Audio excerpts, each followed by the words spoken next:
प्रचंड बोल मस्तकों के झुंड, आज चक्र की घड़ी की तुम गुहार दो। मित्रों नमस्कार, मैं क्रांति पांडे आज आप सभी के मध्य पुनः उपस्थित हूँ आरंभ अनुष्ठान के इस नवीन एपिसोड में। जी हाँ, आज हमारे मध्य उपस्थित हैं विंध्य क्षेत्र के जाने माने रचनाकार आदरणीय भृगुनाथ पांडे भ्रवर जी, जिनकी रचनाओं से आप सभी परिचित हैं। तो आइए आज जानते हैं उनके जीवन के संदर्भ में, उनकी रचनाओं के विषय में और सुनते हैं उनके मुख उनकी ही तमाम वार्ताएं। तो आइए आज मैं बड़े ही सम्मान के साथ स्वागत करती हूँ आदरणीय भृगुनाथ पांडे जी भ्रवर। स्वागत करती हूँ दादा आपका आरंभ अनुष्ठान के इस नवीन एपिसोड में। बहुत बहुत धन्यवाद आपको। और क्रांति जी, आप जिस अभियान में जुटे हुए हैं मुझे बहुत अच्छा लगा जी। कि ढूंढ कर और उन साहित्यकारों को सामने ला रही हैं, उनकी बात सामने रख रहे हैं कि आगे आने वाली संतति जो है, आगे आने वाले रचनाकार जी, वो उनसे सीख लेकर आगे बढ़ें। जी। ये बहुत अच्छा क्रम है आपका, मैं इसके लिए बहुत बहुत साधुवाद देता हूँ। धन्यवाद दादा। दरअसल जहाँ से कुछ मिलना होता है, कहते हैं कि प्यासा ही कुएं के पास जाता है, तो बस वही क्रम है। और ये जितने भी रचनाकार हैं उनकी इच्छा है कि हमारे यहाँ कितने लोग हैं वास्तव में जो लिख रहे हैं, उन्हें लोग जाने, उन्हें सुने और वास्तविक रचनाएं क्या है उसके विषय में जाने। तो बस इसीलिए आप सभी के आशीर्वाद से बहुत अच्छा है, कम से कम चिंतन परक रचनाएं और साहित्य समाज का दर्पण माना गया है ना। तो साहित्य जिस समय का जो साहित्य रहा है उस समय का उसमें देखने को मिलता है साहित्य में, तो पूरा समाज दिखता है उसमें। समाज की परिभाषा वहाँ दिख जाती है कि वास्तव में ये समाज था उस समय और उसकी अपनी आवश्यकताएं थी। लेकिन आज ज़रूरत इस बात की है कि आज पिछले 20 वर्षों में जो समय बदला है, सारा परिवेश बदला है, सोच बदली है, काम करने का तरीका बदला है, तो इसमें आज के समाज में जो विसंगतियां हैं या जो संगतियां हैं उन पर दृष्टि डालने की बहुत ज़रूरत है। और है ना, तो उसके लिए ज़रूरत है कि आगे आएँ और जो खासकर रचनाकार हैं, जो रचनाएं लिख रहे हैं, वो लड़के आगे आएँ, चिंतन करें, अध्ययन करें। अध्ययन, हाँ बिल्कुल, जो अध्ययन नहीं करेगा पीछे रहेगा। तो ज़रूरत इसी बात की है कि चिंतन के बाद रचनाएं जो समाज, अब साहित्य समाज से है, समाज के लिए है। यदि हमारी कविताएं या कहानियां या जो भी लिखें तो ऊपर ऊपर उड़ती रहेंगी, जमीन को नहीं पकड़ के चलेंगी, तो फिर साहित्य अधूरा रह जाएगा। बिल्कुल निश्चित रूप से वो समाज के लिए नहीं रह जाएगा। बिल्कुल। इसी क्रम में दादा हम लोग जानना चाहेंगे कि आपका जो जन्म स्थान है वो कहाँ का है? मेरा जन्म स्थान यहाँ से 25 किलोमीटर उत्तर है, गांव नेबुहा। अच्छा। ये बैकुंठपुर के पास है नेबुहा गांव, और मेरा वहीं पुस्तैनी गांव वहीं है और घर वहीं है। और यहाँ रीवा में पिछले लगभग 13-14 वर्षों से। जी। तो प्राथमिक अध्ययन अध्यापन वहीं से हुआ? गांव से जी। गांव की विद्यालय, प्राथमिक विद्यालय था, वहाँ हम पढ़े बढ़े। और हमारे जो शिक्षक थे जिन्हें हमको शुरुआत में शिक्षा दी, वो दिन याद आते हैं जब छोटे छोटे हम होते थे। और उस समय शिक्षक किस रूप में हम लोगों के सामने, आज छोटी छोटी बातों में इतनी उलझनें तैयार होती हैं। वो डांटते भी थे, मारते भी थे, सिखाते भी थे, सारी चीज़ें थी, अलग वातावरण था। वहाँ से फिर हरदी स्कूल वहीं से लगभग 1 किलोमीटर दूर पड़ता है, तो वहाँ पे 6वीं 7वीं और 8वीं की पढ़ाई वहाँ की है। फिर बैकुंठपुर स्कूल में, तो वहाँ हायर सेकेंडरी तक किए। तो उसके बाद फिर रीवा आए। अच्छा। तो रीवा शिक्षा दीक्षा हुई, तो ये क्रम चलता। रीवा आने के पहले भी यहाँ की फीस जमा करना, यहाँ रहना, किराए से घर लेना, उसके लिए इतनी दिक्कत हुआ करती थी कि कैसे महीने का उसको दें। हम लिए थे, 2 लोग मिलके लिए थे यहाँ कमरा, तो 35 रुपए का। अच्छा। और कबाड़ी मोहल्ले में 35 रुपए कमरे में रहते थे हम 2 मित्र। तो अब वो 17.5 रुपए भी जुटा पाना मुश्किल होता था। बहुत कठिन दौर था। किताबें बस इसकी उसकी मांग के पढ़ा करते थे, सबके पास किताबें भी नहीं होती थी। तो वो दौर हम लोगों ने देखा। लाइट नहीं होती थी, घरों चिमनी, वो भी चिमनी में भी बड़ी दिक्कत हुआ कर, लालटेन होती थी, किसी किसी घर में लालटेन होती थी। हमारे पिताजी ने खरीदा था लालटेन हम ही भाइयों के पढ़ने के लिए। तो अब तेल भी लगता है, इतना मुश्किल होता था हर चीज़। यानी सबसे बड़ी दिक्कत ये थी, पैसा नहीं था लोगों के पास, ये स्थितियाँ थी। उसके पश्चात गांव से रीवा आगे की पढ़ाई, और उसके उपरांत सेवा में कहाँ थी आपकी? सेवा में मैं ये ग्रामीण कृषि विस्तार अधिकारी पद पे चयन हुआ जी। तो उसके पहले मैं एक प्राइवेट ही जॉब किया करता था, पढ़ता भी था, दोनों काम एक साथ करता था। यानी अपनी पढ़ाई का खर्चा रीवा का मैं निकाल लेता था जी, तो हाँ बिल्कुल ऐसे ही करके प्राइवेट में एक ये आपके मेडिकल स्टोर रोकड़बंदी तैयारी करता था कुछ, उसमें गणित थोड़ी तेज थी थोड़ी तो करता था। फिर उसके बाद जब नौकरी में आए तो सन 85 में फिर चले गए ट्रेनिंग में। तो उसी से जो कुछ 2 पैसे जोड़ कर रखे थे उसी से पूरी ट्रेनिंग भी पूरी की। अच्छा। फिर घर से नहीं लिया था मैंने।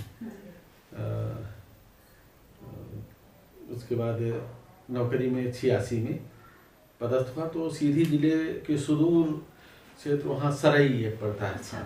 आजकल सरई नगर परिषद भी है, वहाँ न जाने का साधन न आने का साधन। बरसात में एक झुरही स्थान है, वहाँ से 35 किलोमीटर या तो साइकिल से जाओ, 2 नदियाँ बड़ी बड़ी नदियाँ पार करते हुए जाओ, इतना कष्ट था वहाँ। या कि ट्रेन चलने लगी थी बरगवा से वहाँ के लिए, व्यवहारी से जाते थे, उससे जाना ना हो पाता था। तो और नौकरी भी की वहाँ रह के उन लोगों के बीच। वो कहा करते थे लोग कि यहाँ तो कोई रहता नहीं, आप क्यों रहते हैं? तो हमको लगा, मेरे अंदर अच्छा उत्साह था लोगों के बीच जाके। और उसी दौरान मतलब पहली कविता तो मैंने 9वीं में लिखी थी। अच्छा। यहीं बैकुंठपुर स्कूल में था। रमेश कुमार श्रीवास्तव प्राचार्य थे, और एक पंडित जी चंद्रशेखर पंडित जी हुआ करते थे यहाँ के सराहना। तो जब उनको दिखाए, लिखे थे ओस पर। अच्छा। ओस पर मुझे दिखा, अब देखिए बालपन था लेकिन मन कहाँ था, कैसे वो देखा कि ओस पड़ती है और कुछ देर बाद सूरज जैसे निकलता तो पता नहीं चलता कहाँ चली गई, न दिखती है न कुछ भी। तो ये मेरे मन में बात उठी, तो वहीं से कविता की शुरुआत हुई। और क्या थी मुझे ध्यान नहीं आ रहा है, ये उसकी बूंदे नहीं, मोती की झाड़ियाँ, ऐसे करके कुछ था, याद नहीं वो न मेरे पास है, लेकिन प्रथम कविता थी। फिर सराई में मुझे माहौल मिला। पिताजी तो बहुत मुझे बल देते थे, वो थोड़ा साहित्यिक व्यक्ति थे। ये स्वतंत्रता संग्राम सेनानी या देश के लिए अपने कुछ न कुछ भावना अर्पित किए थे, लेकिन उन्होंने मुझे बल दिया लिखने के लिए। बहुत साहित्य पढ़ते थे और कहते थे पढ़ो, देखो इसमें सब कुछ आईने की तरह साफ मिलता है। कुछ साहित्य को कह देते थे कि नहीं ये गलत लिखा है, ये जिसने भी लिखा है गलत लिखा है, ये वास्तविकता नहीं थी, वास्तविकता और थी। अनुभवी। सराई में मुझे माहौल मिला। सराई में फिर भाभा लोक साहित्य मंच का गठन उनके पिताजी की मृत्यु के पश्चात उन्हीं के नाम पर, उन्हीं की याद में भाभा लोक साहित्य मंच का गठन किया, और उसमें हर 15 दिन में गोष्ठी का क्रम था। अच्छा। धीरे धीरे लोग जुड़ते, कुछ पहले से जो लिखते थे तो ये थे लेक्चरर थे 1-2, उसमें हर्षलाल शर्मा जी और कई लोग थे। फिर लड़कों को जोड़ना शुरू किया। हमने कहा बच्चों में जिनमें प्रतिभा है, लिखते हैं, तो थोड़ा थोड़ा उनका जोड़ना। फिर हमने कहा कि जो भी लिखो उसके पहले पढ़ो कि क्या कैसे, तो कुछ बताता था तो बड़े कहीं कहीं एतराज भी करते थे कि अरे लिखने दीजिए, जो लिखते हैं पढ़ाने की जरूरत थोड़े है यहाँ। लेकिन हम पीछा नहीं छोड़े, हम कहा नहीं, जो लिखिए तो कम से कम ये। और एक क्रम था मेरा, मैंने सबको समझाया कि देखिए 2 गोष्ठी अगर महीने में होती है और 2 कविताएं आप हर गोष्ठी में लाते हैं तो 4 कविता 1 महीने में होगी, और साल भर में 48 कविता आपके पास होगी। 48 में 4 तो अच्छी बनेगी ही, है ना। तो ये क्रम अगर बन गया तो निश्चित रूप से आप समाज के कहीं ना कहीं आईना बनेंगे, आपकी रचनाएं आईना होंगी, लोग पसंद करेंगे। इस क्रम में बहुत सारे लोग लिखते थे और उनमें से कई रचनाकार आगे निकले। फिर उसके बाद नौकरी में मैं जब आगे आया तो रामपुर नैकिन आया। अच्छा। वहाँ से ट्रांसफ़र हुआ मेरा। तो रामपुर नैकिन में मुझे सहज ही एक बड़ा नाम, मैं बड़े श्रद्धा के साथ नाम लूँगा कि उन्होंने बड़ी मेहनत की थी। नीरस प्रेमानंद आजकल लिखते हैं वो। अच्छा। JL Tripathi, doctor JL Tripathi नीरस, उन्होंने भूमि तैयार कर रखी थी पहले से ही, लोगों को जोड़ के और कवि सम्मेलनों का आयोजन करना, ये सब चीज़ें। तो मुझे फिर उसको आगे बढ़ाने का मौका मिला और उसको अखिल भारतीय स्तर पे ले गया। फिर वहाँ चूँकि भ्रमर शैल आप जानते होंगे, तो भ्रमर शैल, भ्रमर सेन कहते हैं, वो मेरा भी लगता है, बाणभट्ट की जन्मस्थली मानी गई है। और वो बाणभट्ट की जन्मस्थली पर केंद्रित होकर एक मोतीलाल शर्मा जी थे, उनके साथ मैं एक एक पग पग नापा हूँ उस पर्वत का, उस पहाड़ का, जहाँ तो भंवर जहाँ लगे वहाँ नहीं गया, लेकिन उसके बाजू में वो बताते कि ये ऋषि आश्रम था, वहाँ मानव प्रतिमा, ये सब चीज़ें देखते। मेरी खोजी प्रवृत्ति थी, खोजता था। जैसे वहाँ था तो आदिवासियों पर गीत लिखना, आदिवासियों के क्रियाकलापों पर, जैसे अगरिया, बैगा, कई प्रजातियाँ थी, तो उनके शादी ब्याह की प्रथा क्या है, उनके जीने का क्रम क्या है, तो उनके पास जाके जब बैठता था, उनसे पूछता था, तो बहुत सारी भाषा उनकी समझ में नहीं आती थी, लेकिन धीरे धीरे मैं उस भाषा को जानने लगा, बोलने भी लगा। तो इससे वो बहुत खुलकर मुझसे बात करने लगे। वहाँ एक प्रथा थी चूहे खिलाने की। अच्छा। जैसे कोई बच्चा पैदा हुआ अगरिया समुदाय में, वो लोहे का काम करते थे। ये लोहा पत्थर जो अयस्क है बहुत पाया जाता है वहाँ, तो उस अयस्क को गलाकर लोहा तैयार करते थे, उससे औजार बनाते थे वो। तो उनके बारे में तो वो चूहा खिलाते थे, जब बच्चे पैदा होते थे उनके, बोलते मुसवा पे खिलाऊँ, उनकी भाषा थी मुसवा खिलाऊँ। और कहाँ के घर के नहीं, जो खेत में चूहे हैं। अच्छा। हाँ, उनको मार मार के ढूंढ गया, वो चीज़ थी। तो जीवन क्रम भी देखा, ये अच्छा लगता था मुझे वहाँ पे। और रामपुर नैकिन आकर फिर यहाँ अखिल भारतीय कवि सम्मेलनों की परंपरा से उस स्थल को जोड़ा और बड़ा सहयोग मिला। राजेंद्र राजन मेरे मित्र थे, वहाँ भी आज भी सक्रिय हैं। उनका बालक बहुत अच्छी कविताएं आजकल लिख रहा है, बढ़िया पढ़ रहा है, उसको माहौल मिला, तो कई बच्चे वहाँ बहुत अच्छा लिखने लगे थे। तो ये सारी चीज़ें क्रम रहा। वहाँ से आने के बाद आजकल यहाँ एक आवश्यकता मैंने देखी विशेष रूप से कि बघेली बोली हमारी बोली है, हमारी मातृबोली है। हमको पहला घूंट जो है बघेली बोली का मिला हुआ है। तो इस बघेली बोली के उन्नयन क्या है कि मैंने देखा कि हिंदी से पूरा अध्ययन किया जाए तो हिंदी से यदि बोली को निकाल लें, बोली के साहित्य को निकाल लें, तो हिंदी बहुत अधूरी हो जाती है। सही है ना। सूर, जैसी, कबीरा, तुलसी, इनको निकाल लें, इनके साहित्य को निकाल दें, है ना। लोक भाषाओं ने हमेशा पुष्ट किया है हिंदी को। तो मेरे मन में भी ये बात आई और इसमें bड़ा सहयोग मिला मेरे वरिष्ठ साहित्यकारों का, जिनमें डॉक्टर चंद्र जी हैं और एक योगेश त्रिपाठी जी, अंतर्राष्ट्रीय स्तर के वो नाटककार, बहुत अच्छे, बहुत ही सज्जन व्यक्ति, और डॉक्टर लालजी शर्मा हैं, लालजी गौतम, और एक सीधी के बड़े रचनाकार डॉक्टर आरजी पांडे विकल जी, उनका बड़ा सहयोग मिला। उन्होंने मुझे दिशा दी और उन्होंने प्रेरित भी किया कि आप अगर ऐसी रुचि है तो इस पर बढ़िए। तो कहानियों की ओर बढ़ा। बघेली कहानी, बघेली कविताएं भी लिखता रहा पहले भी, लेकिन इस दौर में थोड़ा सा ज़्यादा लिखा। और लघुकथाओं पर, लघुकथाएं बड़ी छोटी होती हैं, उनका आकार छोटा, लेकिन थोड़े में बहुत कुछ कहने की उनकी कसावट अलग होती है, उसमें मारक क्षमता होती है। हाँ बिल्कुल, कसावट होती है उसमें। तो इन पर आगे बढ़ा और लोगों को अपनी तरफ ये प्रेरणा दी कि बघेली भाई, जैसे मान लीजिए गंगा जी चली, गंगा नदी का उद्गम स्थल, अब वहाँ से जब चलती हैं तो आजू बाजू से छोटे छोटे नदियाँ, छोटे छोटे नाले सब गंगा जी भी मिलकर गंगा होते चले जाते हैं, समाहित हो जाते हैं उसी। इसी तरह से हमारी बोलियां का स्वरूप जो है, बोलियों का योगदान हिंदी के विकास में बहुत बड़ा है, और ये सब मिलकर हिंदी को पोषित करेंगे, आगे बढ़ेंगे।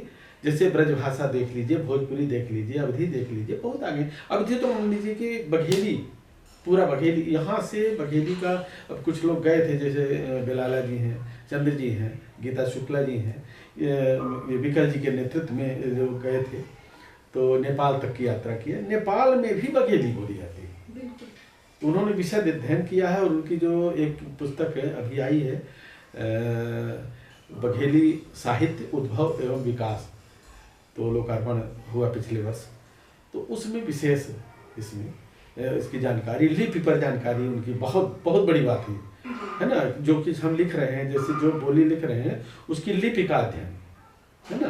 तो ज़रूरत इसी बात की है कि हम सब चीज़ों पर ध्यान दें, तो जिससे हमारा लेखन जो है वो अकाट्य रहे, कहीं कटे ना। सबकी अपनी एक लिपि होती है। उस पर मैं बघेली सेवा मंच का गठन सभी हम साहित्यकारों ने मिलकर किया, उसमें मुझे अध्यक्षता का भार दिया गया, संस्थापक अध्यक्ष के रूप में मुझे नामित किया, और उसको लेकर मैं बढ़ा। कई रचनाकारों को, यहाँ से सीधी, सतना, शहडोल के कई रचनाकार, और यहाँ रीवा के कई रचनाकारों ने विकल जी के नेतृत्व में लिखना शुरू किया। वो बहुत उत्प्रेरित करते हैं। तो बघेली लिखे, बघेली में बहुत सारी पुस्तकें, अभी कुछ ही दिन पहले पिछले रविवार को एक बड़ा कार्यक्रम हुआ 11 तारीख को समगढ़िया होटल में, 12 पुस्तकों, 11 बघेली की किताबें, और कथा साहित्य वर्ष के रूप में हमने मनाया, बघेली कथा साहित्य वर्ष।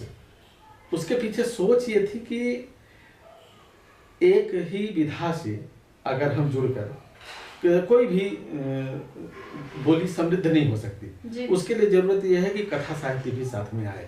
तो कथा साहित्य, पद्य साहित्य और गद्य साहित्य दोनों साथ में आए, और इस ओर जो नाम आए, बहुत अच्छा लिखे, बहुत अच्छा लिख रहे हैं। आप कभी पढ़िएगा, किताबें मेरे पास पूरी हैं, है ना, और मैं उपलब्ध भी कराऊंगा, क्योंकि आप अध्ययनशील हैं और अपने बीच की बेटी हैं आप, और आपकी ये रुचि देखकर मुझे बहुत अच्छा लगता है। आज आपकी उम्र के, या आपसे बड़े या आपसे छोटे, वो लड़के वो चीज़ नहीं कर पा रहे हैं जो आप कर रहे हैं, तो ये रुचि देखकर। और दूसरा सबसे बड़ा होता है कि माहौल देना, जहाँ आप ब्याही हैं, वो लोग भी आपके मन के अनुरूप चल रहे हैं, सोचते हैं कि ये काम एक नवाचार करने जा रही बिटिया, तो इसको हम आगे बढ़ाएं। तो हम आपको बारंबार प्रणाम करते हैं कि आप एक अद्भुत काम कर रही हैं। देखिए, इसमें सभी का सहयोग है, अकेले कोई काम नहीं किया जा सकता। वो सच है, लेकिन भावधारा जो आपके अंदर की बहती है, उस ओर मुड़ना और इतना कठिन काम करना, ये तपस्या है ना। तो इस तपस्या को आप आगे बढ़ाते रहिएगा, मेरी शुभकामना आपके साथ है। और जहाँ हमारी जरूरत है, ठीक है ना, तो हाँ, हमारे साथ बहुत रचनाकार, हम भविष्य में कार्यशालाओं का आयोजन के लिए सोच रहे हैं कि बघेली की कार्यशालाएं, जो विधा जो भी लिख रहे हैं, जैसे बघेली में गजलें भी आ गए, लिख रहे हैं, हम भी लिखे हैं, बहुत सारे गीत हैं, गजलें हैं, या जो भी लिख रहे हैं, तो उसके विषय में परिपक्वता हासिल हो, हम जाने, है ना। जैसे पहली सीढ़ी तो अध्ययन। इसके लिए आदरणीय डॉक्टर विकल जी से चर्चा हो रही है, और उन्होंने कहा है कि हम समय भी देंगे। जानकार जो है बघेली के, अच्छे बघेली के जानकार, जैसे बेलाला जी का भी नाम आता है इसमें, बहुत अच्छा, मतलब उनका रचनाक्रम, अध्ययनशील व्यक्ति हैं। तो ऐसे लोगों को हम बारी बारी से बुलाकर, है ना, और आरंभ साहित्यिक संस्था आपकी जो है, अनुष्ठान, क्या बात है। तो अगर आप इस तरह से करेंगे, चूंकि आपने शुरुआत की इस तरह, तो उसमें भी हम आपका सहयोग करेंगे, क्योंकि बोली की ओर हम आगे बढ़ेंगे। प्राथमिकता तो बोली को ही देनी चाहिए, क्योंकि जन्मभूमि है अपनी। बिल्कुल। और कहते हैं कि स्वर्ग से बड़ी जन्मभूमि की भूमिका होती है। ज़्यादा कुछ प्रश्न है मन में, जैसे आपने जब लिखना आरंभ किया, तो आपने किन किन साहित्यकारों को पढ़ा, कैसे आपने लिखना शुरू किया, कैसे विचार बनते गए, कैसे रचना धर्मिता बढ़ती गई, किस विषय पे जानना चाहते हैं? साहित्यकारों को शुरुआत तो जैसे 9वीं कक्षा से मैं बताया कि लिखना है, तो उस समय तो जो रचनाएं जो हमारे कोर्स में होती थी, पाठ्य पुस्तक में होती थी, उनको पढ़ा। उसके बाद उस समय किताबें भी बहुत सुलभ नहीं हो पाती थी। उसके बाद नौकरी का क्रम भी ऐसा रहा कि ऐसे किनारे स्थान पे गया, तो वहाँ जो लाइब्रेरी थी हायर सेकेंडरी स्कूल में, वहाँ संपर्क किया और वहाँ एक और क्रम चला कि प्रत्येक शनिवार को मुझे सुना जाता था। अच्छा। जो भी कविताएं लिखता था, छोटी मोटी जैसे भी छोटे छोटे क्रमों में लिखता था, सुनते थे। लाइब्रेरी से वहाँ से जुड़ा, तो वहाँ से मनमथनाथ गुप्त की बहुत रचना, प्रेमचंद, मुंशी प्रेमचंद की रचनाएं बहुत पढ़ी। तो धीरे धीरे रामायण का अध्ययन किया। रामायण सबसे सुलभ रामायण था, रामचरितमानस, वो तो हर घर में है ना। तो रामचरितमानस ने भी हमको बहुत कुछ दिया। वो यथार्थ वो मिलता चला गया, जीवन वृत्त मिलता चला गया, जैसे हमको जैसे एक शैली मिली हो जीवन जीने की, है ना। तो तमाम सब कुछ लगता है। एक चौपाई को हम जी लें अगर जीवन में, तो जीवन धन्य हो जाए। तो इस तरह से रचनाकार, अच्छा उन दिनों कवि सम्मेलनों का भी दौर था, ऐसे कभी कभार होते थे, उनको सुनने जाता था चाहे जहाँ भी हो रहे हैं। अच्छा। हाँ, अक्सर मैं जान भर लेता, जानकारी में आ जाता। दूसरा फिर सीधी में जो है विंध्य साहित्य क्या संस्था थी, तो उससे भी जुड़ा और सुनता था। सुनने के बाद सबको पढ़ने का भी मौका, बहुत सारी किताबें हमको ऐसे सहज उपलब्ध होने लगी। बस ये पढ़ने का शौक। और उन्हीं दिनों आपसे बता दें क्रांति जी कि मैंने उपन्यास लिखना शुरू किया। इतना मन हुआ, मतलब उस ओर मुड़ा, तो वृंदावन लाल वर्मा के उपन्यास पढ़ा और बहुत कई गुलशन नंदा के उपन्यास कुछ पढ़ा। तो वो तो गुलशन नंदा जी के उपन्यास, यद्यपि उस समय भी उनमें साहित्य होता था, कुछ चीजों में ऐसे नहीं थे, लिखने का मर्यादित थे। क्रम बना मुझे, तो एक दो उपन्यास भी लिखा, अभी ऐसे पढ़े हुए हैं, अप्रकाशित है। पुनरावृत्ति एक मेरे रचना थी, पुनरावृत्ति उपन्यास। उस पुनरावृत्ति में कुछ चीजें ऐसी सहजता के साथ मैंने लिखी हैं, देखिए कभी दिखाऊंगा मैं। वो भी रखे हुए गांव में, वही गांव में अलमारी में भी सजा के रखा, बहुत सारा साहित्य उसमें से। तो ये क्रम चला और फिर लिखना शुरू किया। लिखने का क्रम, गोष्ठियों का क्रम, ये निश्चित रूप से अच्छा क्रम रहा, खासकर उस स्थल पे जहाँ मैं लगातार 19 वर्ष रहा। उस बचपन से, मतलब लगभग 21 साल का था, मैं वहाँ गया। धीरे धीरे अध्ययन का क्रम बना, फिर कविताओं का मन में सारी चीज़ें उठती चली। जब भी जहाँ भी विसंगति मुझे दिखी या लगा कोई बात मेरे मन को कहीं न कहीं आहत की, या कि अच्छा लगा जो भी, क्योंकि मैं सच बताऊं, जैसे अक्सर बचपना ये होता है कि ये उम्र होती है कि प्रेम प्यार के गीत लिखो, ये लिखो वो लिखो। उन दिनों भी मैं देश पर लिखता था। क्या बात है ना, सहज, मतलब दूसरा बड़े बेबाकी से, मैं नहीं जानता था कि राजनीति के क्या क्या फंदे होते हैं, लेकिन उन दिनों भी अगर कहीं मुझे ऐसा लगा कि यहाँ लिखना जरूरी है, ये ठीक नहीं, ये जनता के हित में नहीं है, तो मैंने बेबाकी से लिखा। मुख्य रूप से अगर लेखन है, वास्तव में आदमी लिख रहा है, तो यथार्थ पर ही लिखना चाहिए। बिल्कुल बिल्कुल। वो तो फिर चाटुकारिता और चारणवादिता हो जाती है कि हम किसी की प्रशंसा करें और कोई हमसे प्रसन्न रहे उस पर लिखें, तो वो तो फिर वो एक बार बात चल रही है। एक बार ऐसे मैंने लिखा था कि ये दिग्दर्शन तुम्हारे खोखलेपन का मसौदा है, बहुत चला ये। यहाँ तो जिंदगी केवल जिए जाने का सौदा है, क्या बात है। न जाने बेबसों की आंख का आंसू रुकेगा कब, यहाँ हर पल मसीहों ने ही अरमानों को रोना। और चाटुकारिता की बात आपने की, उससे याद आ गया कि यहाँ देखिएगा चाटुकारिता का चरम हो सकता है, ये 4 पंक्तियां केवल, कि यहाँ पर हाथ जोड़े मुस्कुराए जो, वही अच्छा। हर ओछी हरकतों पर सर झुकाए जो, वही अच्छा। अपितु सच बोलने वाला तमाशा बन के रह जाता, और अदब से पीक लेने हाथ फैलाए, वही अच्छा। क्या बात है। तो चाटुकारिता का चरम है कि पीक साहब यही इसी में थूक दीजिए ना। तो और इसी से जुड़ी 4 पंक्तियां और पढ़ता हूँ कि हर ओछी बात पर उनको गजब का मान मिलता है, लाख नेकी करें फिर भी हमें अपमान मिलता है। नहीं ये प्यार का उनके ये दहशत का तकाजा है कि हर गाली को जय जयकार का प्रतिदान मिलता है। वाह वाह वाह, क्या बात, क्या बात। तो और मुक्तकों का दौर चला उन दिनों, छंद मुक्तक खूब लिखा। एक मुक्तक और पढ़ता हूँ कि आम आदमी की पीड़ा की कहाँ तक बर्दाश्त करे कोई, है ना। तो किसी भी बड़ा मुश्किल था, बता रहा हूँ कि मैंने अपने बचपन की आपसे बात की कि उन दिनों पैसा बहुत मुश्किल होता था। वहाँ मैंने जब देखा आदिवासियों, गरीब आदिवासियों के बीच वहाँ की ज़िंदगी देखा, कैसे जीते हैं। एक टाइम रोटी मिल रही, एक टाइम नहीं मिल रही। स्कूलों में बच्चों को पढ़ाने जाते थे, वहाँ भी कई कई विसंगतियाँ मुझे दिखी। 32 बालिकाएं, 33 बालिकाएं एक विद्यालय में थी, 32 को सरकारी वजीफा मिलता था, एक को नहीं मिलता था क्योंकि वो ब्राह्मण की बिटिया थी। ये मुझे गड़ गई बात, मैंने लिखा है, उसको भी लिखा है। तो ये विसंगतियां जहाँ आज तो देखिए वक्त ही बदल गया, सबके बराबर हुआ रहे हैं सारी चीज़ें, तो बहुत फर्क पड़ा है। और जो विसंगतियां थी उनको दूर करने में निश्चित रूप से सरकार ने काम किया है। तो मैं तो तारीफ इस बात की करूँगा ही। जिन चीज़ों के बारे में बिल्कुल नहीं सोचा जा सकता था वो सारी चीज़ें सामने संभव हुई हैं, तो अद्भुत है। प्रणाम करता हूँ जिन्होंने ऐसा किया। मैं उन दिनों जैसे किसी गाँव में नोडल अधिकारी बनाया गया।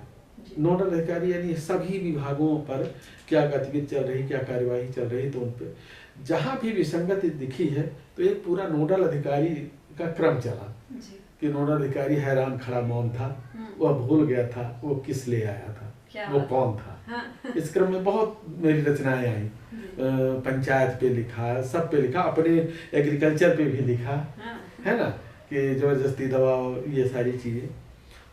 तो जो मिट्टी को पहचानेगा, जो आदमी के पास तक पहुँचेगा, वो कविता लिखेगा। कुछ लोगों ने कहा कि आज तक आपकी छप नहीं पाई, आपने प्रकाशित नहीं करवाया। तो मेरे साथ एक विसंगति रही। क्या है कि जीवन जीना ठीक है, सब जीते हैं, कविता लिखना और कविता को जीना दो चीज़ें हैं।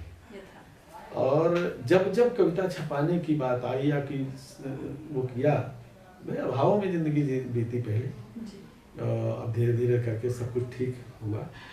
तो वो प्रकाशन की ओर खूब मन होता था, जब देखता था सबके उसकी प्रकाशित हुई तो प्रकाशन नहीं करवा पाता, वो कहीं न कहीं देना पड़ जाता था।